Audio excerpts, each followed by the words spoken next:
आज हम आपको बहुत ही अहम चीजें बताने जा रहे हैं। हर रोज एक नई खबर होती है क्रिश्चियन कम्युनिटी के लिए, क्रिश्चियन कलीसियाओं के लिए। और वो जो होती है, जो हम अब हमारा एक मिशन है, हमारी एक सोच है, एक फिक्र है कि 74 74 ईयर से 3 ईयर से 73 ईयर से मसीही कौम को जिस तरह सियासतदानों ने, तो उनका तो किरदार है ही नहीं ना कोई, वो तो 0 0 0 0 है ना। लेकिन जिस तरह वहां की क्लर्जी ने, जिस तरह वहां के पाकिस्तान की क्लर्जी ने, ये बिशप साहबान, पादरी साहबान, तो किस किस रूप में ये वहां पे बैठे हुए हैं। एक ही बंदा पास्टर भी है, एक ही बंदा रेवरेंड भी है, एक ही बंदा एनजीओ का हेड भी है, और वही थाने में भी जा रहा है, वही जनाब अदालत में भी जा रहा है, और लोगों को बचाने के लिए भी वही हरकतें कर रहा है। तो आज मैं आपको वो बताने जा रहा हूं कि जो गुजरे दिन, यानी कि रात को, गुजरी रात को जो वाकया हुआ है 9 अगस्त 2021 को, जो कि पुलिस स्टेशन जो नसीराबाद है, वहां पे एक बहुत बड़ा लुटेरा, डाकू, कातल, इब्ने कातल, वो भी पहुंचा हुआ था अपने कातल दोस्तों को बचाने के लिए, जिसका नाम लियाकत कैसर है। इससे पहले कि हम उसको बताएं, और उसकी जो हट धर्मी है, जो वो बदमाशी कर रहा है, और जो वो लोगों को डरा रहा है, गरीब कमजोर पासों को, और जिस तरह उसने कानून की धज्जियां उड़ाई हैं, अदालत की धज्जियां उड़ाई हैं, वो हम आपसे डिस्कस करेंगे। ये सब कुछ हम बताएंगे आपको कि ये कैसे हुआ। और जो लोग ये जानना चाहते हैं, वो इस मेरे वीडियो को, मेरे वीलॉग को, इसको सब्सक्राइब करें, लाइक करें, शेयर करें, और अपने कमेंट्स जो हैं वो भी लिखें। तो आज हमारे साथ मेहमान होंगे जनाब डेविड राही साहब। वो पर्दा चाक करेंगे उस एक बहुत ही जो खतरनाक कातल है लियाकत कैसर, उसके मुतल्लिक उसने अब क्या नई कार्रवाई की है। लिबर्टी कॉर्नर में परवेज रोशन आपकी खिदमत में सलाम पेश करता है, और आपसे दुर्खास्त करता है कि आप डेविड राही साहब की बातों को गौर से सुने और समझें कि वो क्या, जो मसीही दुनिया के अंदर, मसीही कलीसियाओं के अंदर एक हैजानी की कैफियत पैदा हुई है, वो क्या है। तो आइए हम मिलते हैं जनाब पास्टर डेविड राही साहब से, हम उनको खुश आमदीद कहते हैं। हम डेविड राय साहब को वेलकम करते हैं, खुश आमदीद कहते हैं, जी आया नू आखने असी अपने लिबर्टी कॉर्नर्स। और आज बहुत ही दुख के साथ मैं आपकी खिदमत में हाजिर हूं कि एक हमारे खुदा के खादम पास्टर डेविड राय साहब के साथ जो रवैया, जो उन्होंने अपना एक बिहेवियर बनाया है, ये लियाकत कैंसर नहीं, कैंसर जो है कौम को, मसीही कौम को कैंसर लगा हुआ है, उन्होंने उसके मतलब क्या कहा। तो सबसे पहले हम उनको वेलकम करते हैं, एक बार फिर हम उनको वेलकम करते हैं, और हम करते रहेंगे जब तक वो लियाकत कैंसर, अलमरूफ Liaquat cancer, Liaquat M cancer जो एफजीए का स्पोक्स पर्सन है, उसके तमाम वो आपको काले करतूत दिखाते रहेंगे, आपको बताते रहेंगे कि वो किस तरह आइन की धज्जियां उड़ा रहा है, किस तरह मसीही कौम का मजाक बना रहा है, और वो क्या खुदा के खिलाफ वो किस तरह, वो भी फिर हम आगे जाके वीलॉग में बताएंगे आपको कि वो किन कातलों को अब सपोर्ट कर रहा है, ये भी आपको बताएंगे। तो जी पास्टर डेविड राही साहब, हम आपका शुक्रिया अदा करते हैं, आपको खुश आमदीद भी कहते हैं कि आपने अपना वक्त, कीमती वक्त दिया और इस मामले के लिए कि जो अभी तक जो सिचुएशन है, करंट सिचुएशन जारी है, उसके ऊपर हम बात करें। जी डेविड राही साहब। जी मेरे प्यारे भाई परवेज रोशन साहब, मैं भी आपका शुक्रगुजार हूँ कि आपने एक बार फिर मुझे अपने चैनल पे मुझे बुलाया है, दावत दी है, ताकि हम जो मौजूदा सूरत हाल है उसके ऊपर गुफ्तगू कर सकें। तो आज ही मुझे ये लेटर मौसूल हुआ है, अभी अभी ये TCS आया है। अच्छा, गुड। अभी ये TCS मुझे मिला है। जैसा कि आप जानते हैं कि पहले भी पादरी काशफ चांद साहब जो जनरल सेक्रेटरी हैं एग्जीक्यूटिव बोर्ड FGA के, उन्होंने मुझे 2 लेटर भेजे, और उस लेटर में उन्होंने मुझे कहा कि हम जनरल असेंबली का इजलास बुला रहे हैं ताकि आपको जनरल असेंबली की और FGA चर्च की रुकनीयत से खारिज किया जाए। जी। तो और एक और लेटर भेजा कि आप 6 अगस्त को जनरल असेंबली के इजलास में आकर अपनी रुकनीयत का दफा कर सकते हैं। जी। लेकिन चूंकि मेरा इनके साथ 2-3 साल से ये मामला चल रहा है। मैंने अपनी रुकनीयत का क्या दफा करना है जब मैं खुद ही इनके खारिज करने से पहले ही एफजीए में रहना ही नहीं चाहता। ऐसी तंजीम जो कानून को तोड़ने वाली हो, जो कानून की धज्जियां उड़ाने वाली हो, जो कानून शिकन हो, मैं तो पहले इनको छोड़ चुका हूं। ये मेरे साथ पहले ही फैसला कर चुके हैं। मेरा और इनका ताल्लुक पहले ही खत्म हो चुका है जी। तो तो ये आप मुझे ये देकर लेटर बुला रहे पढ़ेंगे हैं इन्होंने, ये कि जी लेटर अपनी पढ़ेंगे आप डेविड साहब, ये आप लेटर पढ़ेंगे इन्होंने क्या लिखा आपको इस लेटर में? ये मेहरबानी जरा करें मेरे नाजरीन के लिए, मेरे सब्सक्राइबर्स के लिए, ताकि वो जान सके, जिन्होंने पहले प्रोग्राम नहीं देखे वो देख सके ये मामला है क्या। जी डेविड साहब। जी जी ये लेटर है जी to pastor David Masih FGA church Sangla Hill 6 अगस्त 2021। मौजू एफजीए जनरल असम्बली की रुकनीत से अखराज की इतला। जी। आपको इतला दी जाती है कि एफजीए जनरल असम्बली के खसूसी जनरल इजलास मुनक़दा 6 अगस्त 2021 बरोज जुमा बमकाम एफजीए चर्च बहार कॉलोनी कोट लखपत लाहौर बवक्त 10 बजे सुबह में आपको मुदर्जा झैल वजूहात की बिना पर एफजीए चर्च ऑफ पाकिस्तान की बुनियादी रुकनीत से खारिज कर दिया गया है। जी। आपकी गैर मौसर खिदमत और बुरे किरदार की वजह से एफजीए चर्च सांगाइल में कलीसियाई अराकीन की तादाद इस हद तक कम हो गई है कि आपने चर्च को ताला लगा दिया और एफजीए बोर्ड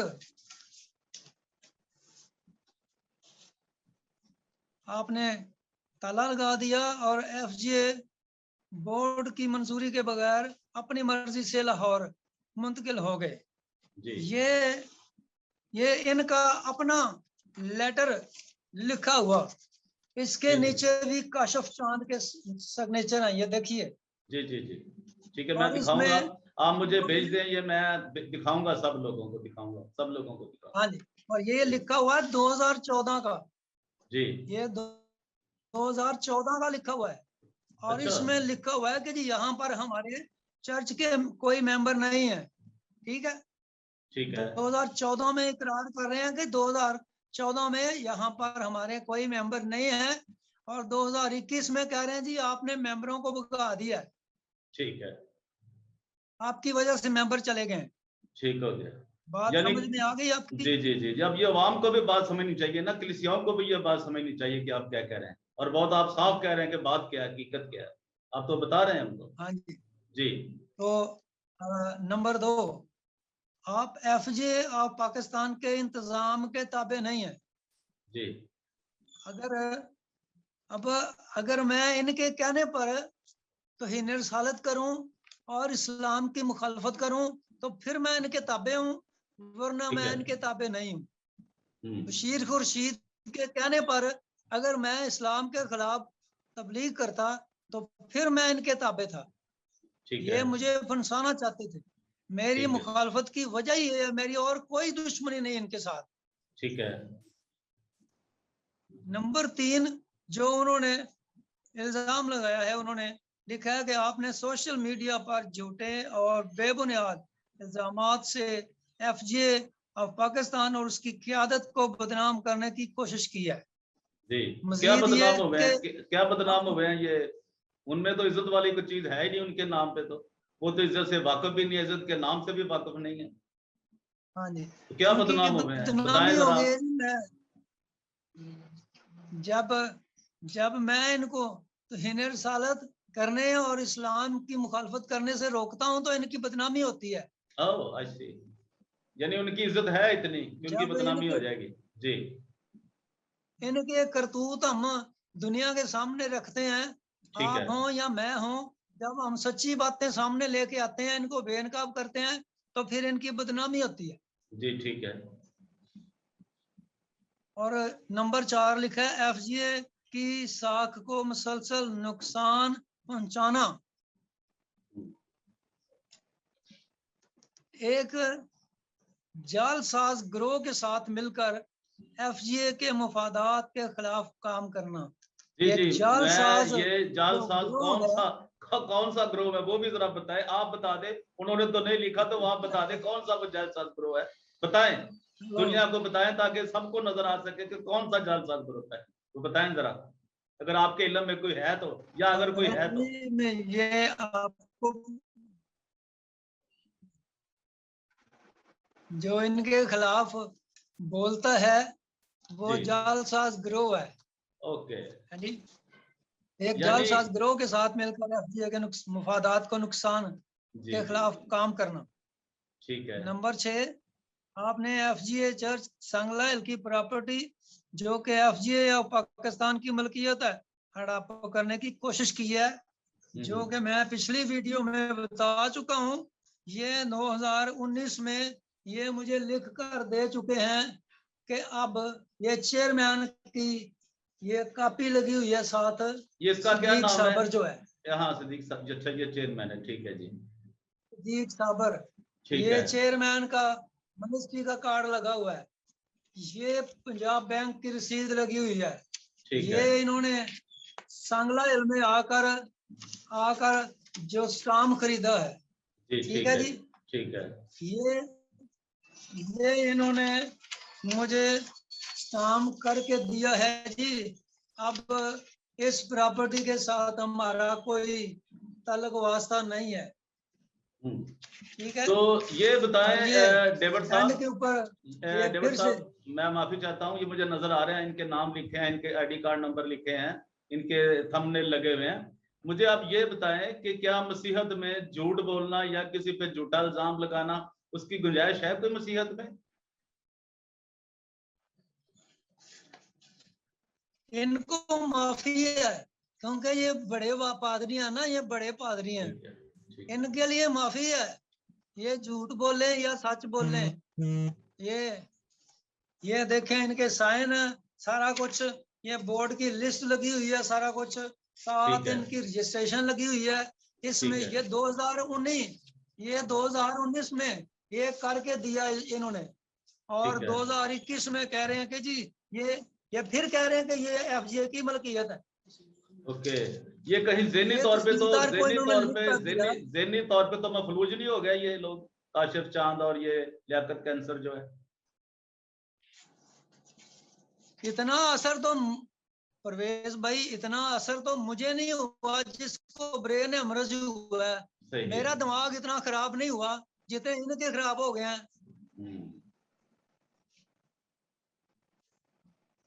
सच है ये। अच्छा आप ये बताएं, मैं आपने तो आप अदालत में भी गए थे इनके अगेंस्ट के ये इजलास ना कर सके, ये आपके से ना, आपने स्टे लिया था, हुक्म इम्तना लिया था, तो क्या इसके बावजूद इन्होंने हाँ जी, इजलास किया है? ये पहले जरा बताएं, ताकि लोग समझ सके कि ये कानून की क्या धज्जियां उड़ा रहे हैं, ये अदालतों का क्या मजाक ये उड़ा रहे हैं। जी इनको ना झूठ बोलते हुए कोई शर्म आती है, ठीक है, और ना कोई कानून तोड़ते हुए शर्म आती है, या इनको खौफ आता है। अब ये 6 अगस्त को जो इजलास कर रहे थे, मैंने जी, उसके खिलाफ ये स्टे लिया। ठीक है, सीनियर सिविल जज लाहौर ठीक है, से मैंने ये स्टे लगवाया। इनको नोटिस मिला कि जी आप 6 अगस्त को जनरल असेंबली का इजलास नहीं बुला सकते, जी जी, और आप डेविड राही को खारिज का नोटिस नहीं भेज सकते तो ये तो फिर तौहीन जब अदालत तक होगी आप ना जी, अदालत में आकर ये तो हाजिर नहीं होते। तौहीन अदालत इन्होंने कर दी फिर ना जी, 6 को लेकिन पेश क्यों नहीं हुए? इन्होंने, हाँ जी परवेज भाई, इन्होंने दोनों काम किए हैं। जी, इन्होंने 6 अगस्त को इजलास भी बुलाया, और ठीक है, इन्होंने खारिज का लेटर भी मुझे भेज दिया है। अब अब इनका हाल ये है कि जी, इनके खिलाफ जो है तौहीन अदालत का केस भी बनता है, और इनके खिलाफ पर्चे के आर्डर भी होंगे। ठीक है, और अगर मेरे मसीहा ने चाहा तो खुदा हमारी मदद करेगा। जिसके साथ कोई भी नहीं होता उसके साथ खुदा होता है। आमीन। जो खुदा, जिसके साथ खुदा हो, उसे इंसानों की जरूरत नहीं होती, ये बात याद रखें डेविड साहब। जी जी। तो जो बाकी सारी बातें हैं जी जी, ये चलिए इनके आप ये अपने बताएं, जो ये हालात पैदा फर्नीचर। कर रहे हैं। जी जी, ठीक है जी। जो ये हालात पैदा कर रहे हैं, जो आप कह रहे हैं कि जी ये तौहीन इस्लाम के लिए आपको बार बार उभारते रहे और आपको मजबूर करते रहे, और इन्होंने आपको अलहदा भी इसलिए किया कि आप तौहीन इस्लाम नहीं करते, जी तो क्या अगर हालात खराब जी जी होते हैं मुल्की तौर पे, जो कि पहले ही वहां पे इतने अच्छे हालात नहीं है पाकिस्तान के अंदर, तो इसकी जिम्मेदारी किस पर आयद होगी? बिल्कुल। खुदा का शुक्र है पिछले दिनों हालात खराब हुए और मुश्किल से हुकूमत ने उन हालात के ऊपर काबू पाया। जी जी अभी पिछले दिनों कुछ मजहबी रहनुमाओं से मेरी मुलाकात हुई है, चंद एक से। जी जी तो मैं देख रहा हूं कि अगर ये अपने हथकंडों से बाज नहीं आएंगे, अपनी शरारतों से बाज नहीं आएंगे, तो उस शख्स को जो गुस्ताखे रसूल है मेरी नज़र में, जिसने मुझे उकसाने की कोशिश की और कई और लोगों को भी उकसाने की कोशिश की होगी, हम उसको बेनकाब करेंगे, उसकी तस्वीर शाया करेंगे, उसकी रिकॉर्डिंग भी चलाएंगे, उसकी तस्वीर भी लेके आएंगे सामने दुनिया के, ताकि दुनिया को पता चले कि एफजीए के अंदर क्या हो रहा है। और लियाकत कैसर की क़यादत के अंदर उसके पादरी जो हैं वो कितनी घटिया हरकतें हैं, और वो उनको बाज रखने की बजाय उनको सपोर्ट करते हैं जी। उनकी मदद करते हैं ताकि मसीहत को बदनाम मसीहत को बदनाम किया जा सके, मसीहत को बदनाम किया जा सके। वीडियो के अंदर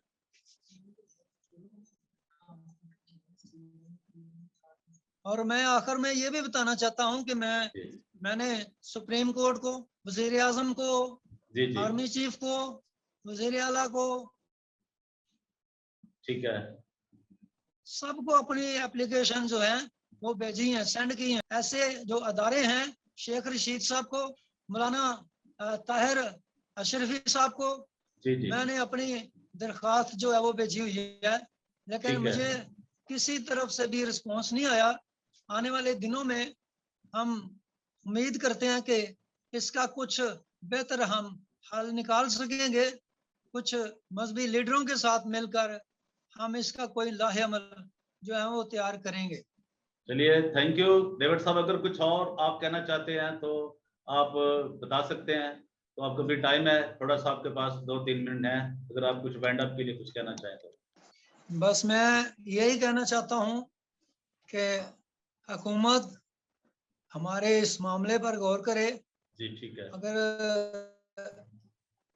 वज़ीर आज़म और चीफ जस्टिस साहब और आर्मी चीफ और वजारत दाखिला जी जी के लोग जो हैं इसके ऊपर गौर करें। जिन तक मेरी आवाज़ पहुंची है या जिन तक मेरी दरख्वास्तें पहुंची हैं, वो हमारे इस मामले को क्लियर करने की कोशिश करें और एक ऐसी तंजीम जो बेधड़क होकर गैर कानूनी काम कर रही है और दूसरों को भी करने के लिए, दूसरों का भी बेड़ा गर्क करने के ऊपर तुली हुई है, ऐसी तंजीम को रोका जाए, उनके खिलाफ कार्रवाई की जाए, ताकि मुल्क में सलामती और अमन हो रजिस्ट्रेशन खत्म की और जाए, मुल्क में उनकी कानून की रजिस्ट्रेशन खत्म की जाए, बालादस्ती होनी चाहिए। उनकी रजिस्ट्रेशन खत्म की जाए, ये भी आप मुतालबा कर सकते हैं ना, ताकि वो जो बिल्कुल। अनारकी फैला रहे हैं, जो हाँ, नफरत ऐसी फैला रहे हैं, मैं जो लोगों को मरवाने के अपनी मंसूबे बना रहे हैं, उनके लिए भी बोले ना कुछ आप, जो ये चाहते हैं लोग बेवजह मारे जाएं, कत्ल हो जाएं, खून बह जाए मैं अपनी और जेलों में चले अपनी जाएं।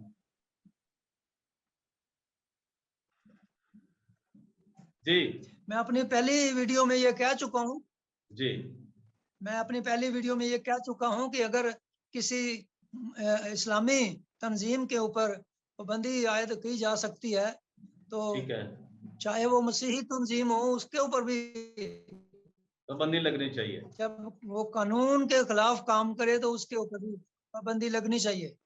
Thank you very much David तो साहब। आज एक लिबर्टी बात मैं कॉर्नर फिर कहूंगा, में, लिबर्टी कॉर्नर में आपका बहुत शुक्रिया, आप तशरीफ लाए।